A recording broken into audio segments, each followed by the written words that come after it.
Assalamualaikum warahmatullahi wabarakatuh. Sampurasun sadulur sadayana Baraya Amijaya Channel rahimakumullah. Di video kali ini kita akan membahas tentang sejarah Sultan Maulana Hasanuddin yang melawan Prabu Pucuk Umun.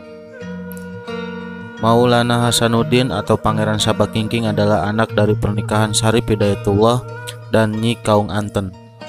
Maulana Hasanuddin adalah Sultan Banten pertama yang didirikan pada tahun 1552 oleh Syarif Hidayatullah sebelum berdiri Kesultanan Banten di sebelah barat. Wilayah paling barat di Pulau Jawa telah memiliki kerajaan kuno yang pusat pemerintahannya di Banten Girang. Pada akhir abad ke-16 terdapat sebuah desa yang letaknya di kaki Gunung Karang yang nama desanya adalah Desa Suro. Desa Suro ini adalah wilayah Pajajaran yang akhirnya menjadi wilayah Banten yang dulunya beragama Hindu yang tinggal atas izin Raja Banten kuno. Sunan Gunung Jati atau Syarif Hidayatullah menyebarkan pengaruh Islam ke Banten yang dulu masih dikuasai oleh Galuh ataupun Pajajaran. Beliau mensiarkan Islam bersama anaknya yaitu Maulana Hasanuddin. Pada tahun 1502, Syarif Hidayatullah yang menguasai Kesultanan Cirebon dan sebagian wilayah Banten. Akhirnya beliau mendirikan Kesultanan Banten yang diberikan kepada anaknya yaitu Maulana Hasanuddin. Dan sebelumnya Maulana Hasanuddin ini adalah Gubernur Kesultanan Banten. Dan menetapkan Sultan Banten kepada Maulana Hasanuddin. Kemudian Syarif Hidayatullah berhasil memindahkan pusat pemerintahan yang awalnya di Banten Girang ke Banten Lama ataupun Surosoan atau bisa disebut dengan Banten Lor. Dalam sejarahnya, Maulana Hasanuddin adalah seorang waliullah, putra dari Sunan Gunung Jati Cirebon.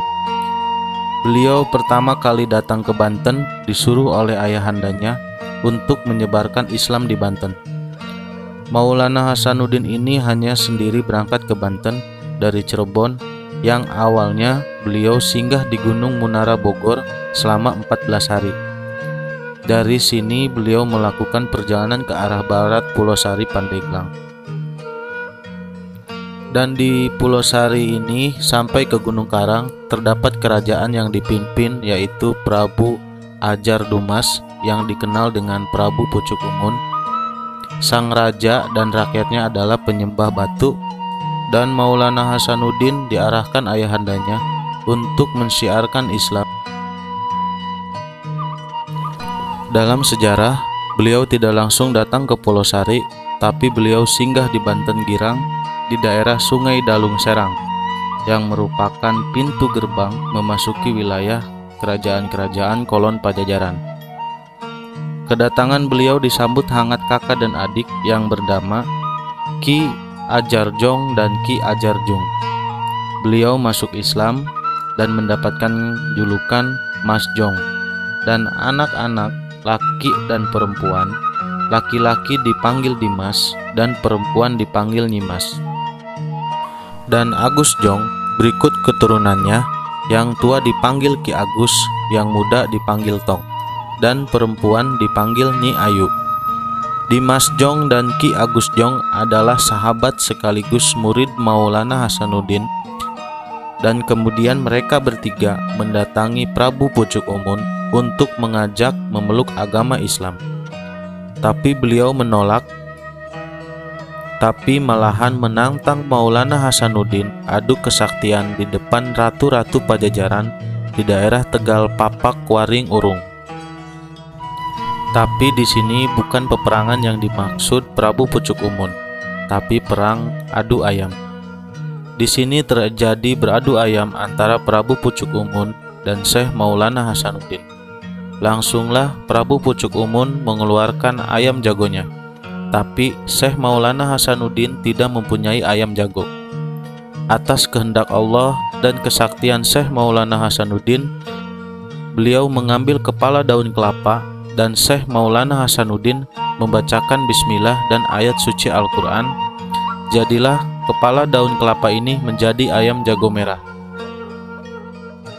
Dan di sini tidak ada yang kalah antara ayam Prabu Pucuk Umun dan ayam Syekh Maulana Hasanuddin. Dan Prabu Pucuk Umun kembali menantang Syekh Maulana Hasanuddin untuk mengadu ayam pada hari Jumat setelah asar. Dan di sini terjadi perjanjian yang dimana bila Prabu Pucuk Umun kalah harus membacakan 2 kalimat syahadat dan menyerahkan kerajaan yang dipimpin Prabu Pucuk Umun. Dan begitupun sebaliknya, bila kalah Syekh Maulana Hasanuddin harus meninggalkan Banten untuk tidak mensiarkan Islam di wilayah kekuasaan Prabu Pucuk Umun. Di sini Syekh Maulana Hasanuddin kebingungan karena beliau tidak mempunyai ayam jago. Akhirnya Ki Muhammad Soleh, asisten atau penasehat Maulana Hasanuddin, beliau murid dari Sunan Ampel. Beliau akhirnya menawarkan diri untuk bertarung melawan ayam Prabu Pucuk Umun. Dengan atas izin Allah, dengan karomah beliau dan mempunyai ilmu di atas rata-rata, akhirnya Ki Muhammad Soleh membacakan bismillah dan ayat-ayat suci Al-Quran. Akhirnya beliau menjadi ayam jago jalak hijau dan dibawa ayam itu untuk melawan ayam Prabu Pucuk Umun. Yang sudah disiapkan, ayam Prabu Pucuk Umun mempunyai otot kawat tulang besi dan kedua tajinya dipasang keris yang berbisa. Prabu Pucuk Umun dan Syekh Maulana Hasanuddin membawa pasukan untuk meramaikan dan berjaga-jaga.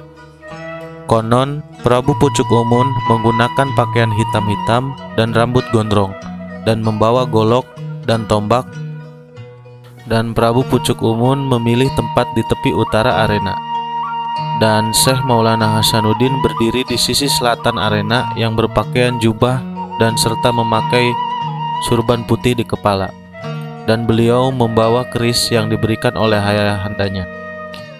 Dan pertarungan dimulai. Terjadi adu ayam di arena yang didukung para pasukan dan bersorak.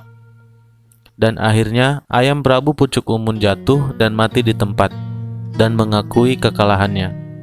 Tapi beliau tidak masuk Islam dan beliau mengungsi di Banten Selatan yang di ujung kulon yang bermukim di hulu sungai Ciujung di sekitaran Gunung Kendeng. Para pengikut Prabu Pucuk Umun yang setia disuruh olehnya untuk menjaga hutan tersebut, yang konon cikal bakal orang Kanekes yang disebut sekarang yaitu suku Baduy. Dengan kekalahan Prabu Pucuk Umun, Syekh Maulana Hasanuddin diangkat menjadi Gubernur Banten atau Kadipati Banten yang di bawah Kesultanan Demak. Atas keberhasilan tersebut yang membawa perubahan besar yang sangat pesat, akhirnya Kadipaten Banten diganti menjadi Kesultanan Banten dan mempertahankan Syekh Maulana Hasanuddin menjadi Sultan Banten yang pertama. Untuk memperkuat posisi pemerintahannya, Banten Girang mempersatukan Banten pesisir dan membangun istana yang megah yang diberi nama Keraton Surosoan yang berada di Banten Lama. Pada tahun 1568 Masehi, Susuhan Jati wafat yang akhirnya Panembahan Hasanuddin atau Sultan Maulana Hasanuddin memproklamasikan Surosoan merdeka dan lepas dari Kesultanan Cirebon. Itulah sejarah singkat tentang Sultan Maulana Hasanuddin. Mudah-mudahan ini bermanfaat bagi kita semua. Bila ada kesalahan ataupun kekurangan dari sejarah yang saya ceritakan, saya meminta maaf yang sebesar-besarnya. Terima kasih. Assalamualaikum warahmatullahi wabarakatuh. Sampurasun sadulur.